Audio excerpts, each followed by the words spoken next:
Hello guys, hello water sign, hello Pisces, Scorpio, and Cancer. Welcome dito sa aking channel, Kapalaran 888. Welcome. Tingnan natin yung weekend reading mo for the Saturday and Sunday reading.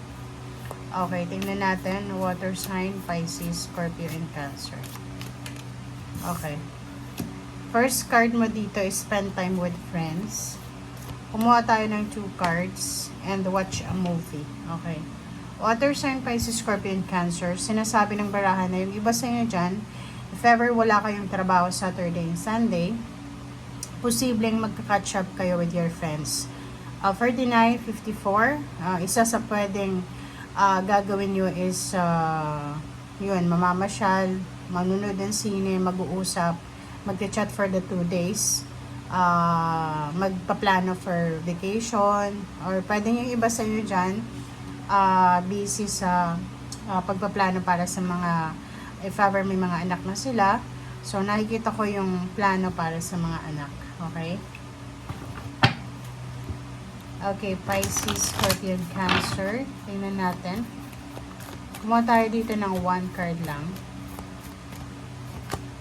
Work Your Magic, Saint Germain. This weekend, nakikita ko sa'yo dito na kinakailangan mong gamitin kung ano yung talento mo. So, siguro may mga masosolve kang issues, problems, or may makukuha kang solution through your magic, through your passion, through your strength, or through your knowledge. Okay. Pisces, Scorpio, and Cancer. Pisces, Scorpio, and Cancer. Pisces, Scorpio, and Cancer.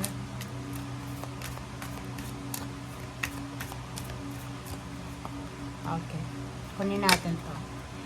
Okay, 9 of Swords. Nakikita ko may Pisces, Scorpio, and Cancer dito na siguro marami siyang iniisip or sleepless nights, insomniatic. Paki-comment sa comment section. Ang barahan ko is related dito. Siguro you will spend time with your family, with friends, or with someone until midnight. So, siguro time para mag-usap, time para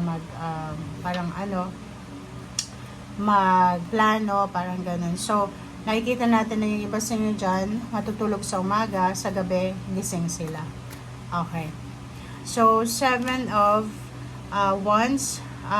Nakikita ko rin sa'yo dito na since mayroong gatherings dito, okay, may gatherings, be careful, water sign, Pisces, Scorpio, and Cancer, kasi pwede kang makakuha ng kaaway, makakuha ng kadiskusyon, yung mga simpleng bagay lang pwedeng parang hindi magkasundo kasi hindi siya agree dito, hindi siya agree doon. So, be careful kasi pwedeng maka-encounter ka ng ganun sa weekend na to. So, as much as possible, relax lang, kalma lang. So, if for example, may kausap ka, like your friends or family or office worker, office mate, parang ganun. Yun, ignore mo lang. Kung halimbawa hindi mo gusto yun, sinabi niya, or hindi totoo, parang ganun. So, ignore mo lang para makaiwas ka sa issue or sa problema. Okay? Makinig din sa sinasabi ng intuition mo this weekend kasi yung intuition mo ay may mga hidden messages na posibleng gustong ibigay sa'yo, iparating sa'yo. So, since hidden siya, nakatago, ikaw yung kailangan mag-discover nito. So, nakikita ko share dito na maging attentive ka sa weekend na to kasi may mga messages, synchronicities, and then repetitive numbers, messages, or anything na galing sa spiritual helpers natin. And mayroong King of Pentacles. Nakikita ko share dito na may parating na pera sa'yo. Water sign, Pisces, Scorpio, and Cancer. Okay, it's either parating na pera or posibleng nahawakan mo na. It's either a lump sum of money, it's either payouts, payments, bonus, 13-month pay, inheritance, parang ganun. So, nakikita ko na this weekend, may makahawakan kang pera dito. Okay? It's a lump sum. Okay, dito din sinasabi na mayroong completion. So, pwedeng this weekend, tapos na yung mga pinagkakaabalahan nyo. Pwedeng this weekend, tapos na yung plano nyo. So, nakikita ko na naghihintay ka lang ng days, ng date para sa execution ng mga plans mo. So, it's either finish contract, finish planning, parang nakabili ka na ng plane ticket or tickets, or nakahanda na, or prepared ka na, or kung ano man siya. So, nakikita ko sa'yo dito na it's accomplishment and then achievements. But be careful, kasi nandito yung the devil.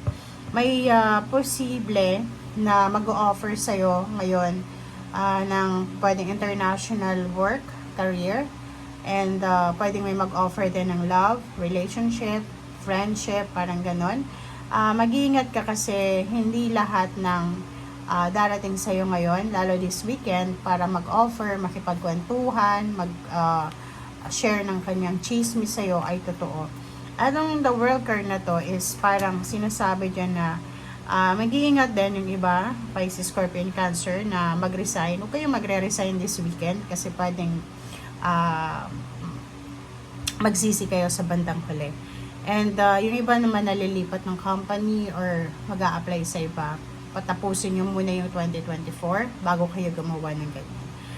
Two of Wands, kung magta-travel ka naman this weekend, sigurado nahihirapan kang mag-isip kung tutuloy ka ba or hindi.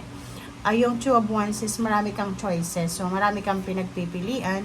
So, nandito yung Queen of Cups. Sinasabi na para mawala yung may mabawasan yung mga agam-agam, isip, yung hindi makatulog sa gabi. Make sure na hanapan natin ng paraan para mawala rin yung stress natin. Kasi pwedeng this week, maraming stressors na papasok sa buhay mo. And nakikita ko sa'yo dito, isa sa posibleng stressor mo is family. Second is your loved ones, na yung intimate relationship mo is either anak, kapatid, kaibigan, magulang, or kung sino man. So, ano lang, kalma lang. Okay? Be at peace. So, yun. It's a confirmation from this one na may relationship na pwedeng mag-blossom if you are single. Kaso lang, mag-iingat ka kung ikaw naman ay may asawa na, may partner or live-in partner, kasi pwedeng yung relationship na to na ino-offer sa'yo ay pagsisihan mo sa bandang huli. Okay? Nakikita ko sa'yo dito maraming plano ka na gusto mong ituloy. Pwedeng hindi yan matuloy-tuloy for several years na nakalipas. Pwedeng plano mong mag-travel, magpatayo ng bahay, bumili ng lupa, bahay, ganito, ganyan. And this weekend, magkakaroon ka ng realization. Makukuha mo yung tamang sagot dyan. Okay? Malalaman mo na, kailangan ko na talaga na mag-decide. Okay? So, thank you guys for watching. Ito ay para sa lahat ng Pisces, Scorpio, and Cancer.